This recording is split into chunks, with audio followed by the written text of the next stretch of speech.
Hey everybody, welcome to the Logan Power Show. It's me, your host, Calvin Logan, live here at the Scotts Grand in Charleston, South Carolina. Hey, I got with me the gentleman that's running for mayor, Mr. John Tecklenburg. How you doing, sir? Thank you, Calvin. I'm doing great. Thank you for having me. Oh, I'm glad to have you on here in the show. John Tecklenburg is one of the candidates that's running for mayor. I was fortunate enough to let him come onto this show, and he was kind of to accept the invitation. So I know that you're very busy, and this is a great year for you, and we believe that you'll make a difference when you have the opportunity. But I know a lot of folks that are getting to know you right now. Tell us why you are running for mayor for Charleston, South Carolina. Well, thanks again for having me, Calvin. It's a real pleasure to be on the Power Show. And I'm running for mayor because I love Charleston, and many of us do.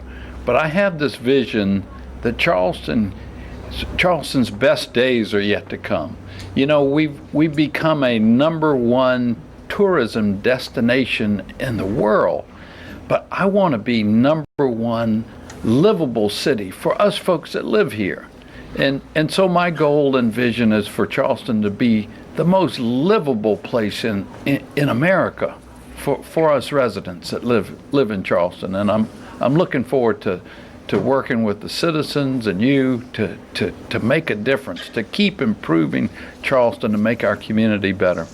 Okay, hey, yeah. I know that's great that's what you want to have happen for people like myself here in Charleston. Is there some strategies you have in place that once you become mayor, what would you do? What's some strategies you have in place right now? Well, Calvin, one of the things that I think we could do is to make city services better. You know, the city is involved in all kinds of services, from filling potholes to picking up trash to helping with the roadways and the drainage. And I think sometimes the city, you get lost in trying to get those services. Do you know, when you look in the phone book, Calvin, there's over 200 phone numbers for different departments of the city of Charleston, and often you'll call and you'll get kind of pushed around from one department to the other just to find the right person to help you with your issue. Sure. So I plan to combine the neighborhood services and ombudsman's office at the city to create a centralized citizen service desk. So when you call in with an issue or request from the city, the same person will track that request. And also, over time, we'll build the metrics or the measurements of how long it took the city to accomplish that task. And over time, you'll see what the most requests are for, so that the city can allocate its resources to where it's needed the most. And citizen service ought to include a friendly attitude from the city. I've been a businessman all my life. Yes, sir. And I stayed in business by helping my customers and keeping my customers satisfied. Now, in government, it's a little different. You know, you pay your taxes, and whether you like the services you get, you still got to pay your taxes, right? Yes, you don't get out of paying your taxes. Oh, yeah. But there's no reason why we can't run certain parts of the city a little more business-like, a little more customer-friendly. And I think over time that will really improve our city services all around the block. Hey, Yeah. and that's what we talk about. We need, like I said, we need leadership that's going to look out for people. And I know that what you're mentioning is very true.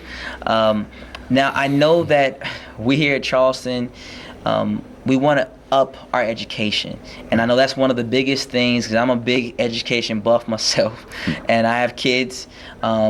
My daughter's 8, my son is 5, my baby son is 1. Education, where do you envision the education for Charleston? Well, education is the game changer.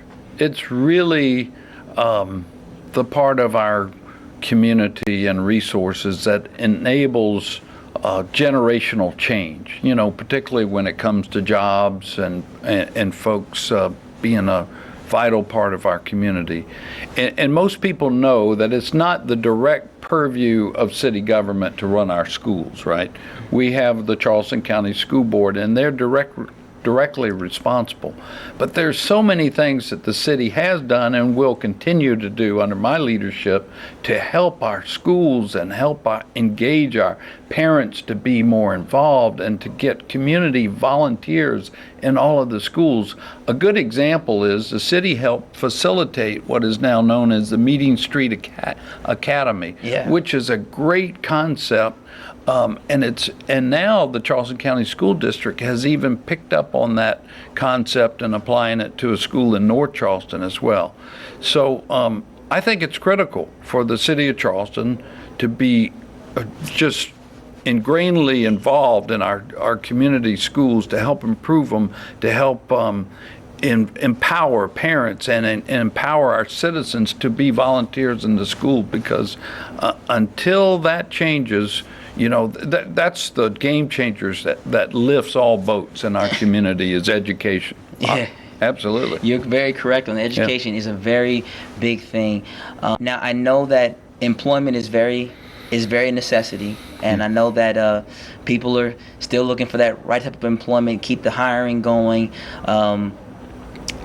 and the disconnect sometimes we got from local law enforcement and the community. And I believe that we can work together, and I believe that the mayor that comes into play will have to keep that together. We want the community and law enforcement, we want churches, we want everyone to work together. What are some things you would do when you take that position to make sure that stays a tight nucleus? In terms of jobs and economic development? Yes, sir. Development. Well, I don't know if you ever knew T.C. Drayton. I was blessed to have worked with her because for 5 years between businesses, I was director of economic development for the city of Charleston in the 90s. And that's where I really learned my way around the block, so to speak, with city government. And there was this wonderful lady, she was terrific, T.C. Drayton.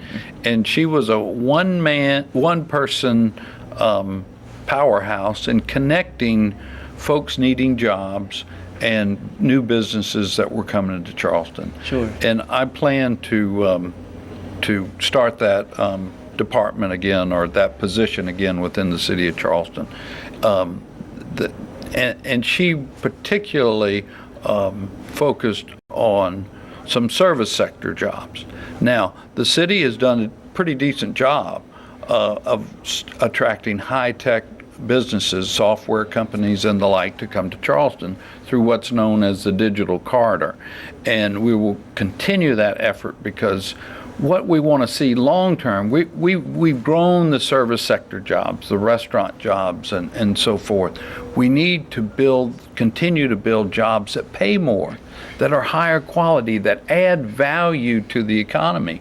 And so that's where you also get the tie back to the education piece, because many times kids coming out of our schools are not being trained to take on these knowledge-based jobs. And so it's a two-pronged effort of continuing to attract these knowledge-based, high-technology, well-paying jobs, and now some manufacturing jobs also, and training the workforce to be able to accept and take those jobs. Yes, you're right on point. I think that's one of the biggest things is educating and then be able to have the training skills. You can have the paper, but they say that you need the experience. So pretty much having both. So I'm in total agreement with you. Now, the final question. I know that your time is very vital, and we appreciate you here just for coming on the show and honored. What is it that I guess you would say is another missing piece in Charleston when it comes to like families? You see a lot of sometimes maybe broken families, either there are schools that try to reach out to to students that may be going through a lot of things at home, and there's disconnects, families, and there's families not bring it together, and we want to bring the church together with the family and also with law enforcement. What can we do to, I guess, help with families to make sure families stay together and not fall apart?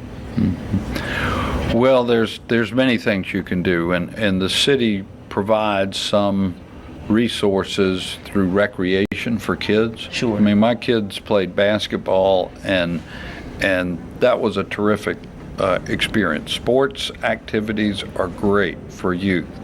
In addition, as you may know, I'm a piano player. That's my hobby. I love to play the piano. And we need to have arts programs, music programs that involve families and uplift the human spirit, really. We've got a great festival in Piccolo Spoleto, yeah. but there's no reason why we can't expand that and have throughout the city and throughout the year cultural events, family events, recreational events that get families out, get them doing wholesome and fun things together. We have these challenges in our city, but I say we got to have a little fun too.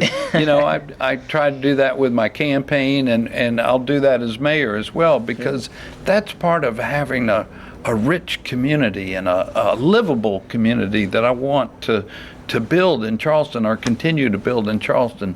It's got to be well-rounded, not just solving the issues like traffic and transportation and public transit, which I am prepared to work on. Sure. But also the full texture, richness of having education and lifelong learning and recreation and sports and music. We're a fun time. Yeah, we're going to have a fun time. You're right about that. Yeah. But I really thanks you again for coming on to the show. Thank you, Calvin. You've been great to us. And for those out there that want to know about Mr. Tecklenburg, information's on the screen. Definitely get us on Facebook. Give us your feedback. Twitter. Please. Tweet us. Email us.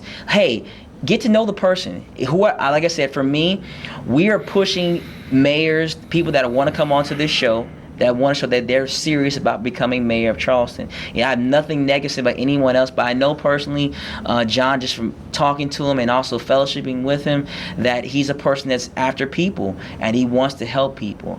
But I want you all to take a look on the website, get involved with the campaigns. Get involved today.